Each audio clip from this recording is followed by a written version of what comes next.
when a government officer moves his family into a new house, he expects the usual problems: unfamiliar streets, new schools, starting over. He does not expect his daughter to wake up screaming. He does not expect a voice calling his name from an empty staircase. He does not expect to find a locked door that nobody will talk about.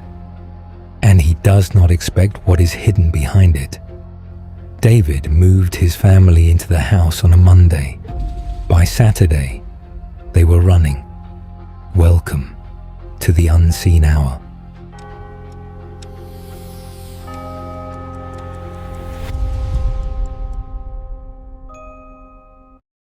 David had worked for the government for 11 years. The job meant moving, a new city every few years. His wife had learned to pack efficiently. His children had learned to make friends quickly. It was their life, and they had made peace with it. The new house was large, quiet, surprisingly affordable for its size. When they walked in for the first time, everything looked exactly right. Furniture arranged, kitchen clean, bedrooms ready. Nothing unusual. For the first 3 days, nothing happened.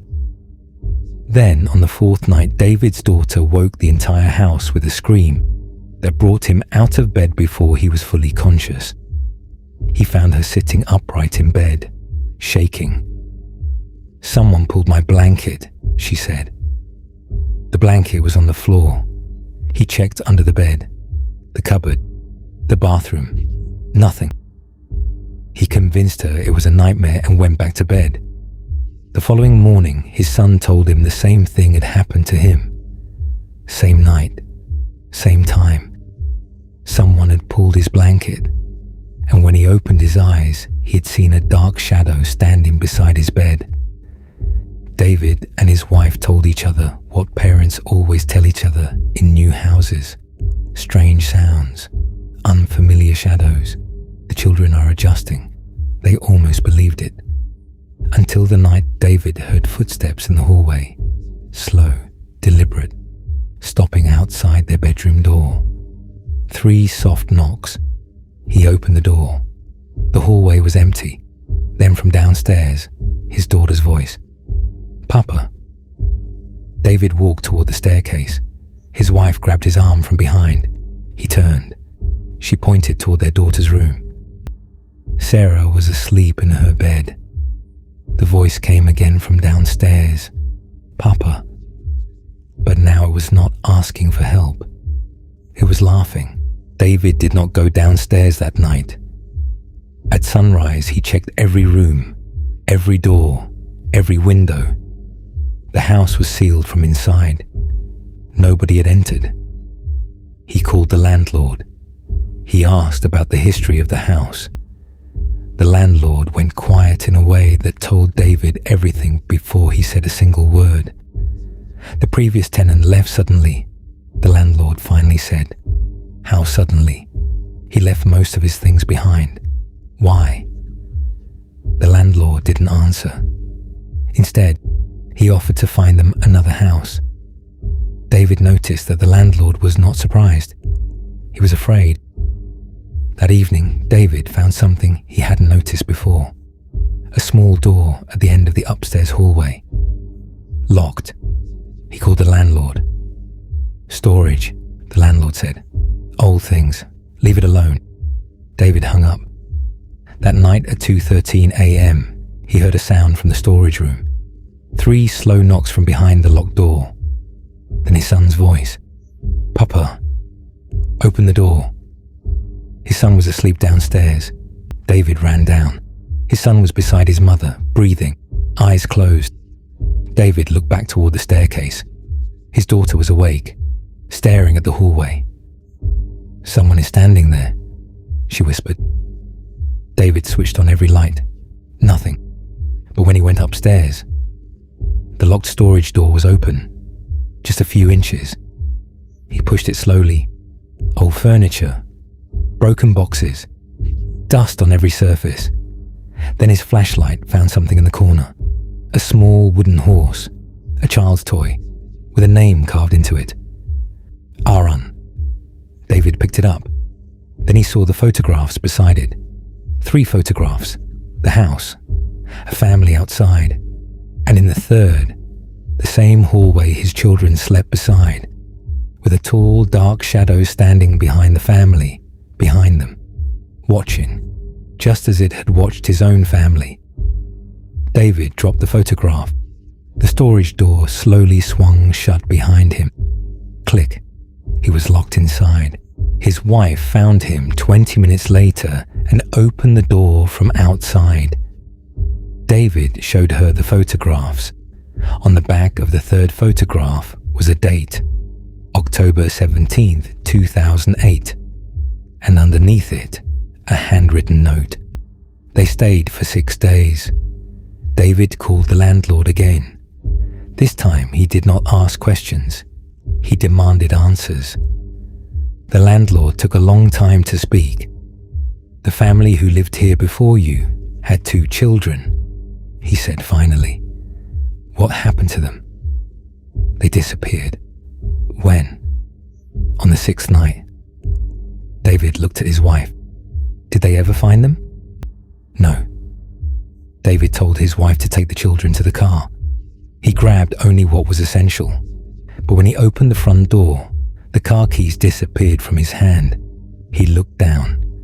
Nothing in his palm. Nothing on the floor. His daughter screamed. The shadow was on the staircase, moving, coming down. David grabbed his family and ran through the back door.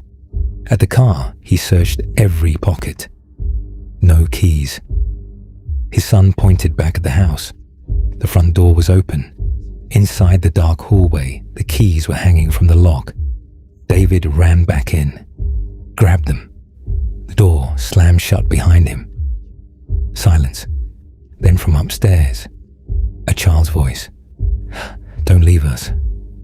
David looked toward the staircase. The wooden horse was sitting on the bottom step. Something new carved into it. They're still here. Then from behind the locked storage door, real crying. Not a voice. Not an imitation. A child.